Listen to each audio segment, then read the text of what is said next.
पिंपरी चिंचवडमधील इंद्रायणी नदीच्या पूर्वरेषेत बांधलेल्या 36 बेकायदेशीर बंगल्यांवरची कारवाई आता पूर्ण झाली आहे। सकाळी 6 वाजता कारवाईला सुरुवात झालेली।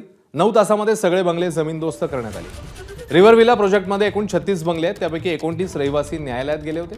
सर्वोच्च न्यायालयाने मात्र बंगले जमीनदोस्त करण्याचे आदेश दिले, त्यामुळे आता हे प्रोजेक्टमधील 36 बंगले जमीनदोस्त करण्यात आले।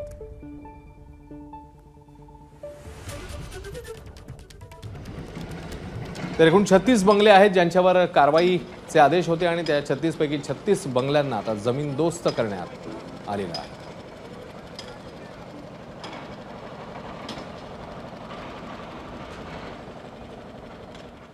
आम्हाला एकदम वाईट वाटतंय की आमच्या समोर आमचे घर पाडले जाते आणि करोडोचे आमचे जे घर होते बांधकाम केलेले काही लोकांचे अक्षरशः म्हणजे आज म्हणजे दुर्मत्तेमध्ये मिळवून टाकले त्या शासनाने आणि आम्हाला कुठल्याही प्रकारचा वेळ मिळालेला नाहीये। म्हणजे आम्ही इथले भारतातले रहिवासी, आम्ही बांगलादेशी आहेत असं यांनी आमच्यावरती कारवाई केलेली। बांगलादेशी नव्हती कारवाई करतात। मी साधारण आहे ना सर 1,35 लाखाच्या आसपास मी खर्च केलेला आहे आणि सर ह्या 1 दिवसामध्ये जमीनदोस्त झालेला आहे। आम्ही काही करू, इथंच राहू सर, आम्ही कुठे जाऊ शकत नाही। प्रशासनाने आमचं फसवणूक केलेली आहे।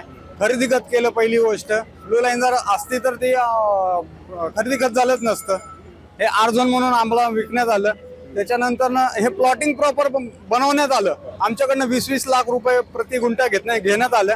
ज्या वेळेला हा 6 महिन्या पहिले जेव्हा निकाल लागला कोर्टाचा, त्यावेळेला आपल्या सरकारने एक आश्वासन दिलं आम्हाला इथं पॉलिटिकलने की इथं तुमच्या घरांना काय होणार नाही। तेव्हा इलेक्शन पिरियड होता, इलेक्शन निवडणुका झाल्यानंतर ही कारवाई परत तुम्ही चालू करताय।